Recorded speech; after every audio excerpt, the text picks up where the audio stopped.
Jangan lupa subscribe di YouTube channel Metro TV News dan juga nyalakan notifikasinya. Menteri Kesehatan Republik Indonesia mengeluarkan keputusan Menteri Kesehatan tentang penetapan jenis vaksin untuk pelaksanaan vaksinasi.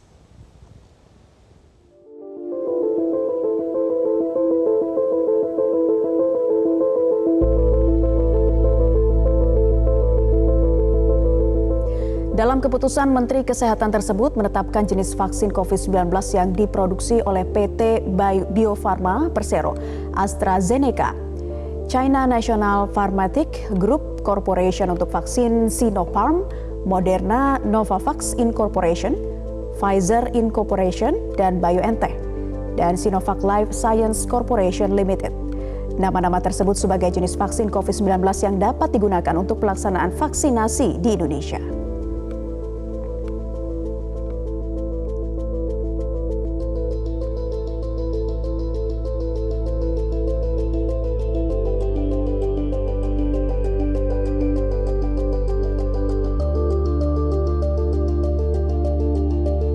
Sementara itu, Menteri Kesehatan juga mengeluarkan keputusan Menteri Kesehatan Republik Indonesia tentang penetapan sasaran pelaksanaan vaksinasi COVID-19. Salah satu hal terkait terhadap sasaran pelaksanaan vaksinasi COVID-19 diawali dengan pengiriman pemberitahuan melalui Short Message Service atau SMS Blast pada tanggal 31 Desember 2020.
Dan pemirsa, bagaimana mekanisme serta skema pemberian vaksinasi pada awal tahun 2021 atau bulan Januari mendatang dan apa saja yang perlu dipersiapkan oleh masyarakat umum? Kita akan tanyakan langsung kepada juru bicara vaksinasi COVID-19, Siti Nadia Tarmizi. Selamat siang, Ibu Siti. Siang, Kak. Bu Siti, bagaimana dengan mekanisme alur pemberian vaksin yang rencananya akan dimulai pada Januari 2021, Bu? Iya, sesuai dengan sudah terbitnya dua keputusan Menteri Kesehatan ya, 12758 dan 12757. Ini tentunya menjadi dasar untuk kita memulai persiapan pelaksanaan vaksin sambil tentunya menunggu hasil ataupun persetujuan dari Badan POM. Kita cukup optimis karena kita sudah mendengarkan beberapa atau mendapatkan informasi dari beberapa hasil uji klinis tahap 3 vaksin Sinovac yang dilaksanakan di Turki maupun di Brazil. Jadi sesuai dengan Kemenkes yang dikeluarkan kemarin bahwa sudah ditetapkan sasaran yaitu usia 18 sampai 59 tahun dan yang menjadi prioritas pertama dengan jumlah vaksin yang saat ini kita miliki adalah tenaga kesehatan. Nah, di dalam Kemenkes 12757 disampaikan bahwa nanti para tentunya calon penerima vaksin ini akan mendapatkan SMS notifikasi yang nanti tentunya calon penerima vaksin ini mengisi form yang ada di dalam SMS yang diberikan itu. Kemudian ada beberapa instruksi-instruksi termasuk untuk melakukan pengecekan ke Fasiankes terkait kesehatannya dan kemudian terkait jadwal, waktu, dan tempat untuk menerima vaksin tersebut. Sekian.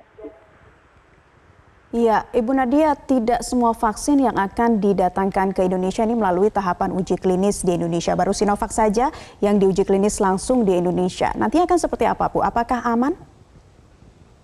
Ya, yang pertama proses emergency use authorization ini akan bukan hanya berdasarkan hasil uji klinis yang dilakukan di negara masing-masing. Jadi hasil untuk sebuah regulator seperti Badan POM mengeluarkan izin emergency use authorization ini dapat menggunakan berbagai data yang didapatkan dari hasil uji klinis yang didapatkan atau dilaksanakan oleh negara-negara lain. Dan kalau misalnya vaksin lain walaupun tidak dilakukan uji klinis tapi sudah mendapatkan izin edar misalnya dari FDA di negara lain, maka ini bisa menjadi rujukan untuk mengeluarkan izin tersebut. Baik, Bu Nadia, apakah antara target dengan waktu kedatangan vaksin ini nantinya waktunya akan match, Bu? Karena rata-rata vaksin ini akan datang akhir kuartal 2 2021. Ya, jadi kita sudah membuat pemetaan ya tentang skenario-skenario kapan kedatangan vaksin dan kemudian bagaimana penyesuaian pelaksanaannya di lapangan. Jadi kita sudah melihat begitu juga dengan berapa lama ya proses vaksinasi ini dapat berlangsung supaya mendapatkan cakupan sesuai dengan target yang sudah kita tentukan. Jadi ini sudah ada skenario-skenarionya seperti itu maksudnya. Skenarionya nanti akan seperti apa, Bu?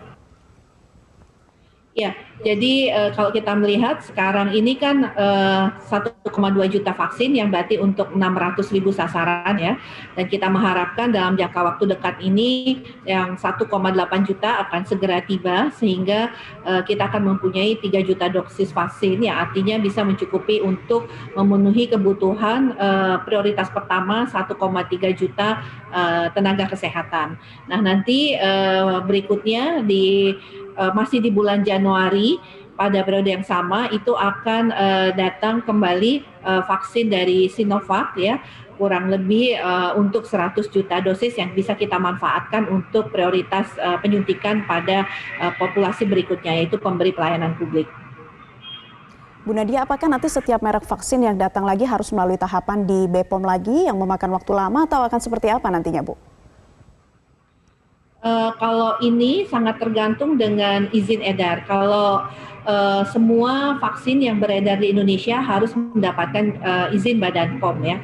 Jadi tentunya secara paralel izin ini akan bisa kita lakukan dan kemarin mengapa membutuhkan waktu yang cukup lama karena kita ketahui bahwa uji klinis tahap 3 ini memang rata-rata dari vaksin ini baru akan selesai pada triwulan ataupun awal-awal tahun 2021.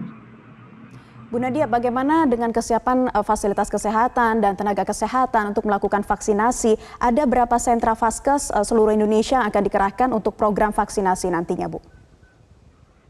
Ya, jadi kita sudah menyiapkan juga ya sasaran terkait dengan Fasiankes ini. Tentunya yang kita lakukan adalah mengajak ataupun menyiapkan seluruh fasilitas pelayanan kesehatan. Jadi kita punya puskesmas kurang lebih 1.166 yang akan kita siapkan sebagai tempat pelayanan vaksinasi. Kemudian kita punya 2.300 rumah sakit, baik itu rumah sakit TNI, Polri, BUMN, pemerintah pusat, pemerintah daerah, maupun juga rumah sakit swasta, dan kita punya 49 kantor kesehatan pelabuhan ya.